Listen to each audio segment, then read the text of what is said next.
Morning friends, welcome back to my channel, welcome to our new blog. আশা করি সবাই তোমরা খুব ভালো আছো আর আমিও খুব ভালো আছি। আর এখন সকালবেলা চলে এসেছি রান্নাঘরে। ঘড়িতে এখন সকাল 7টা বাজে। ঘুম থেকে উঠেই আগে রান্নাবান্না বসিয়ে নিয়েছি। প্রথম পর্বের রান্না শুরু। এখানে আমি চিকেন রান্না করব বলে আলুগুলোকে আগে ফ্রাই করে নিচ্ছি নুন আর হলুদ দিয়ে। তারপর আলুটা ভাজা হয়ে গেলে তারপর চিকেনের জন্য ফোড়ন টোড়ন যা লাগে সব দেবো। আর ওয়েদারটা জানো তো এখন ভীষণ বাজে, কখনো লাগছে ঠান্ডা কখনো লাগছে গরম। তো আজকে কিন্তু ওয়েদারটা একদম রোদ উঠে গেছে সকালবেলা। আর এই ঠান্ডা গরমের জন্য বাচ্চা থেকে বড় থেকে সবার কিন্তু সর্দি কাশি এগুলো লেগেই রয়েছে। আর এখানে ফোড়ন দিয়ে নিচ্ছি একটুখানি শুকনো লঙ্কা, এলাচ, দারচিনি, পাঁচফোড়ন দিয়ে তারপর তার মধ্যে টুকরো করে কেটে রাখা পেঁয়াজ দিলাম। এখানে আমি বড় সাইজে 3টে পেঁয়াজ নিয়ে নিয়েছি। পেঁয়াজটাকে এখানে ভালো করে ফ্রাই করে নেব। আর এখন সকাল মোটামুটি 7টা বাজে। ঘুম থেকে উঠে আগে রান্নাবান্না কমপ্লিট করে নিচ্ছি, কারণ এরপর মেয়ে উঠে গেলে তখন বারবার করে রান্নাঘরে চলে আসবে, রান্না করতে দেবে না। ওরা কিন্তু আমাকে বারবার করে ডাকে ওর সাথে খেলার জন্য। ওই জন্য যতটা পারি তাড়াতাড়ি রান্নাটা কমপ্লিট করে নেওয়ার চেষ্টা করি। তো দেখো এখনও ঘুমাচ্ছে বলে আগে আমি ভাবছি চিকেনটা করে নিই, তারপর বাকি পরে করা যাবে। তো মশলাটা এখানে পেঁয়াজটা ভালো করে ভাজা হবে আর তার ফাঁকে আমি মশলাটা রেডি করে নেব। আর এখানে মশলার জন্য আমি ইউজ করছি হচ্ছে একটু আদা কুচি, এখানে রসুন পরিমাণ মতো, আর কাঁচা লঙ্কা, টমেটো। কাঁচা লঙ্কাটা আমরা ঝাল যেহেতু কম খাই তাই কম লঙ্কা ইউজ করেছি, তোমরা যদি বেশি ঝাল খাও বেশি করে দিতে পারো। আর মশলাটা পেস্ট করে ওই পেঁয়াজের সাথে ভালো করে মশলাটা কষিয়ে নিতে হবে। দেখো এখানে মশলাটা ভালো করে পেস্ট করা হয়ে গেছে। এবার ওই মশলাটা আমি পেঁয়াজের সাথে দিয়ে ভালো করে কষিয়ে নেব। মশলাটা যত ভালো করে কষানো হবে তত কিন্তু চিকেনের টেস্ট কিন্তু বেশি হবে। আর এখানে আমি তার সাথে ইউজ করব হচ্ছে একটু সামান্য নুন, হলুদ, জিরে গুঁড়ো, একটু মিষ্টি আর একটু শুকনো লঙ্কার গুঁড়ো। চিকেনেই শুধু শুকনো লঙ্কাটা ইউজ করি, বাকি কোনো রান্নায় কিন্তু আমি শুকনো লঙ্কা দিই না। বেশিরভাগটা কাঁচা লঙ্কা দিয়েই রান্না করার চেষ্টা করি। আর মিষ্টিটা দিয়েছি কারণ টক দই পড়েছে, টমেটো পড়েছে, তো স্বাদটা যাতে ঠিকঠাকভাবে বজায় থাকে, যাতে বেশি টক হয়ে না যায়, তার জন্য আমি চিনি দিয়ে দিয়েছি ব্যালেন্সটা মেনটেন করার জন্য। তো এখানে মশলাটা কষা হতে থাক, কষানো হয়ে গেলে আমি চিকেনটা দেব, দিয়ে ঢাকা দিয়ে রাখবো। আর চিকেনটা করতে করতে আমার মেয়ে, আমি বারবার করে না গিয়ে দেখে আসলাম যে মেয়ে উঠে গেছে কিনা। আর একটা ভুলও করে ফেলেছিলাম, আমি তো এই চিকেনটা ম্যারিনেট করে রেখেছিলাম, তো ভেবেছিলাম 2 টুকরো চিকেন আমি উঠিয়ে রাখবো মেয়ের জন্য, কারণ ওকেও আমি আজকে ভেবেছি চিকেন আর ভাত দেব। তো সব চিকেনটা মশলা দিয়ে মাখানোর পরে, মানে পুরো ওই যে কড়াইতে মশলাটা রয়েছে তার সাথে চিকেনটা আমি ভালো করে মেশানোর পর যখন চিকেনটা আমি ঢাকা দিয়ে দিয়েছি, পরে আমার মনে পড়েছে। আর তারপরে আমি আবার সেই চিকেন 2 টুকরো উঠিয়ে ওটা আবার ভালো করে ধুয়ে ওর জন্য রেখে দিয়েছিলাম। কারণ মশলাগুলো মিশে গেছে, ওর মধ্যে লঙ্কা রয়েছে, তো ওর যাতে ঝাল না লাগে। তো দেখো এখানে ভালো করে মিশিয়ে নিতে হবে, মিশিয়ে ঢাকা দিয়ে দিয়েছি। ব্যাস, এবার ঢেকেই রান্নাটা করতে হবে। কি করছো? এই ওগুলো ফেলো না, জানলা দিয়ে ওগুলো একদম ফেলবে না। তুমি কিন্তু একদম ফেলবে না, তোমাকে বলেছি না জানলা দিয়ে কিচ্ছু ফেলতে নেই। এই যে সবে মাত্র উঠেছে ঘুম থেকে, উঠে ড্রেস চেঞ্জ করিয়ে দিলাম, এখন ওকে ফ্রেশ করাবো। দাঁড়াও, খুলছি। আর জানলা দিয়ে না এগুলো ফেলে দেওয়ার তাল করেছে। জানলা দিয়ে ফেলবে না, তাহলে আর এগুলো পাওয়া যাবে না। এগুলো যদি তুমি ফেলে দাও আর কিন্তু পাবে না, ফেলতে নেই। ব্যাড গার্লরা ফেলে দেয়, তুমি গুড গার্ল তো ফেলে না, থাক ফেলে না শোনা, পাবে না তো আর, চলে যাবে কিন্তু। ওই দেখেছো সকালবেলা কি সুন্দর রোদ উঠেছে, দেখেছো?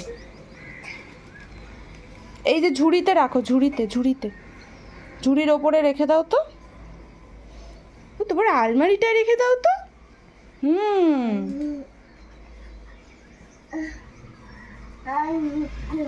ওইটা হাত পাবে তুমি।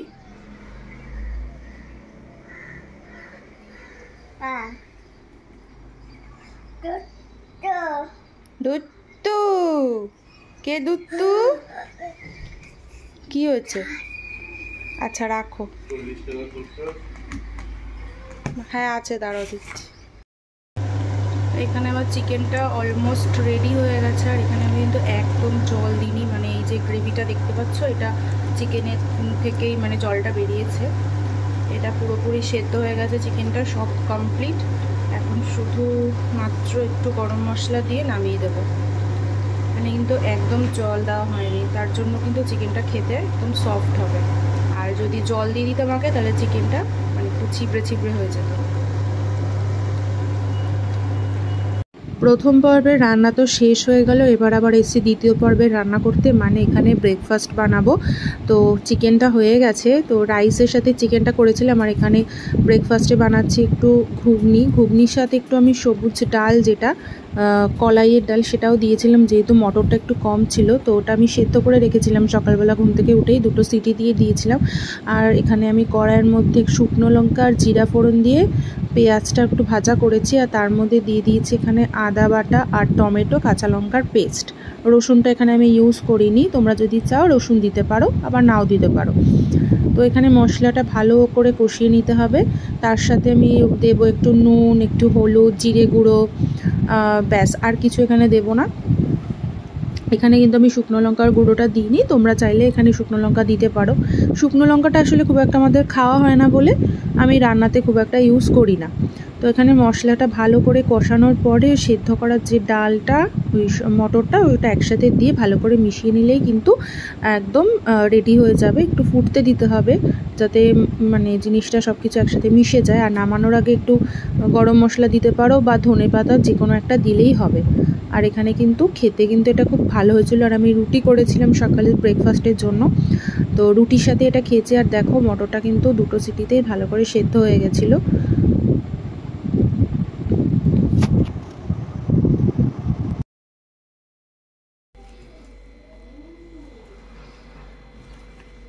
এইটা হচ্ছে আমাদের জমির কুমড়ো ফুল, অনেকগুলো হয়েছে, কুমড়োও বেরিয়েছে। আর এই ফুলগুলো আজকে তো করব না, আজকে তো রান্না আমার হয়ে গেছে। তো এগুলো এখন একটা টিফিন বক্সে করে রেখে দিই, নাহলে খারাপ হয়ে যাবে। এটা ভাবছি কালকে রান্না করব, মানে কালকে ভাজা করব। পুরো ফ্রেশ একদম, এইমাত্র তুলে আনা হয়েছে, অনেক আছে ভেতরে।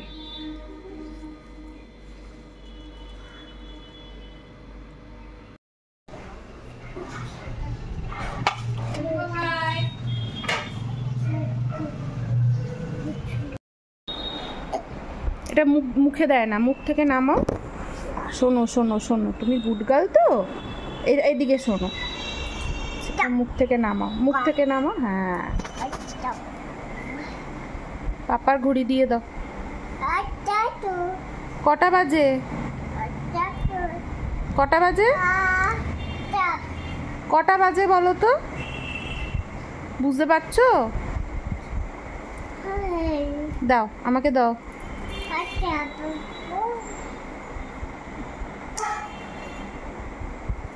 তুমি আর একটু বড় হলে তুমি ঘড়ি পরবে, ঘড়ি দেখা শিখবে। দাও, এটা আমাকে দিয়ে দাও। দেবে না? দাও। দেখো ক্লক কোথায়, ক্লক কোথায়, ক্লক কোথায়?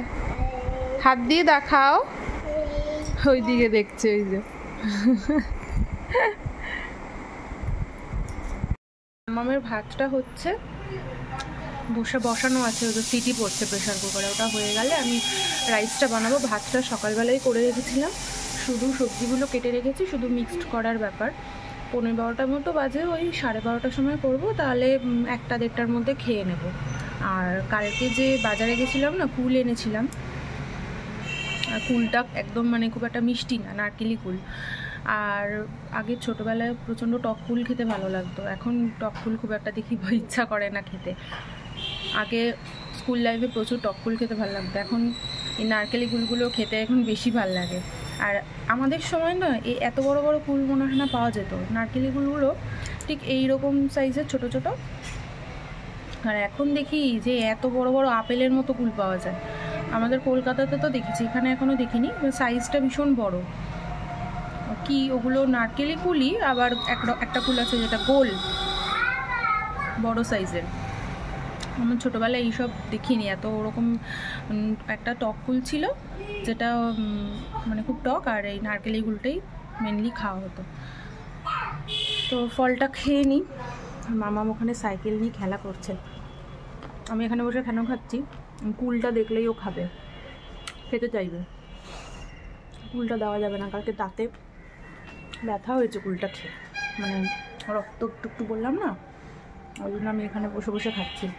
সামনে থাকলেই ও কুলটা, বাচ্চা মানুষ তো যেটা নতুন দেখে সেটাই ও খেতে ইচ্ছা করে, তো এটা দেওয়া যাবে না কুলটা। আবার রান্নাঘরে চলে এসেছি, তৃতীয় পর্বের রান্না, মানে এখানে রাইসটা বানাবো। সকালবেলা আমি ভাতটা করে রেখেছিলাম, আর এখন শুধু মেশানোর পালা। তো এখানে আমি কড়াইতে তেল দিয়ে একটু কাজু বাদামগুলো ভাজা করে নিচ্ছি।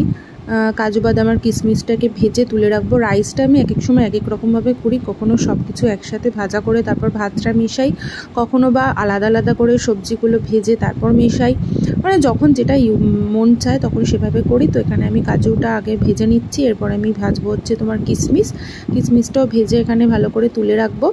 তারপর এখানে আমি সমস্ত সবজিগুলো একসাথে অ্যাড করে ভাজবো। তো দেখতে থাকো রান্নাটা। এই ফ্রাইড রাইসের সাথে চিকেন কষাটা কিন্তু খেতে খুব ভালো লাগে। প্রথমে ভেবেছিলাম পোলাও করব, তারপর ভাবলাম না, একটুখানি ফ্রাইড রাইস করি, তাহলে সবজিও খাওয়া হয়ে যাবে। আজকে যেহেতু কোনো শাকসবজি করছি না, শুধু মাংস আর ভাত খেতে ভালো লাগবে না, তো ওই জন্য আমি আবার ফ্রাইড রাইস করলাম। তো এখানে আমি সমস্ত সবজি, এখানে বিনস, গাজর, ক্যাপসিকাম, তারপর একটু কড়াইশুঁটি, সব কিছু ভালো করে একসাথে ভাজা করে নিচ্ছিলাম। তোমরা চাইলে আরও সবজি অ্যাড করতে পারো, অনেকের মধ্যে পেঁয়াজ অ্যাড করে, যার যেটা ভালো লাগে। তো আমি এখানে পরিমাণ মতো সব সবজি নিয়ে ভালো করে ভাজা করে নিচ্ছি। আর ভাজার সময় আমি একটু নুন আর একটু মিষ্টি দিয়েছিলাম, যাতে সবজির মধ্যেও একটু নুন মিষ্টিটা ঢুকে যায়। ভালো করে ভাজা করে তারপরে আমি ভাতটাকে, মানে রাইসটাকে এর মধ্যে অ্যাড করব। আর এখানে দেখো সবজিটা আমি তুলে রাখছি কিছুটা পরিমাণে, আর কারণ এর ওপরেই যেটুকুনি সবজি কড়াইতে থাকবে তার ওপরেই আমি ভাতটা দিয়ে লেয়ার লেয়ার করে সাজাবো। আর গ্যাসটা এখানে অফ করে দিলাম, নাহলে ভাতটা দেওয়ার পর লেগে যেতে পারে। ভাতটা কিন্তু একদম ঝরঝরে হয়েছিল, কারণ আমি যখন চালটা বসিয়েছিলাম ধুয়ে, তার মধ্যে একটু সাদা তেল দিয়ে দিয়েছিলাম। আর অবশ্যই নুন দেবে, নাহলে কিন্তু খেতে ভালো লাগবে না, মানে যখন ভাতটা করবে চালটা সেদ্ধ হওয়ার সময় একটু নুন দিয়ে নিতে হবে। আর এখানে আমি সমস্ত ভাতটা লেয়ার করে সাজাচ্ছিলাম, আর এখানে নুন আর একটুখানি মিষ্টি আর উপর দিয়ে ছড়িয়ে দিয়েছি। আর তারপর কাজু কিশমিশ সমস্ত সবজি একসাথে অ্যাড করে দিচ্ছি। আর রান্নাটা পুরো হওয়ার পরে জানো তো, আমি ভালো করে ছবি তুলতে পারিনি, আর লাস্ট ভিডিওটাও করতে পারিনি, কারণ ওই যে বেবি আমাকে ডাকছিল, তাড়াহুড়ো করে এই করতে গিয়ে আর ভিডিও করা হয়নি। তো খেতে কিন্তু খুব ভালো হয়েছিল। তো পুরো ভিডিওটা তোমরা দেখতে থাকো, আর ভিডিওটা বেশিক্ষণের নয়, তো দেখো। আর আমার চ্যানেলটাকে যদি, আমার ভিডিওগুলো যদি ভালো লেগে থাকে, অবশ্যই আমার চ্যানেলে একটু সাবস্ক্রাইব করে দিও, লাইক করে দিও, কমেন্ট করে দিও। তো দেখো রান্নাটা দেখতে থাকো। আর ভাতগুলো কিন্তু একদম ঝরঝরে হয়েছিল, একটা চালও কিন্তু ভেঙে যায়নি। দেখো আমি এবার ক্লোজে এনে দেখাচ্ছিলাম। আর হ্যাঁ, এর মধ্যে কিন্তু আমি একটু গোলমরিচের গুঁড়ো অ্যাড করে তারপর ঢাকা দিয়ে রেখেছিলাম।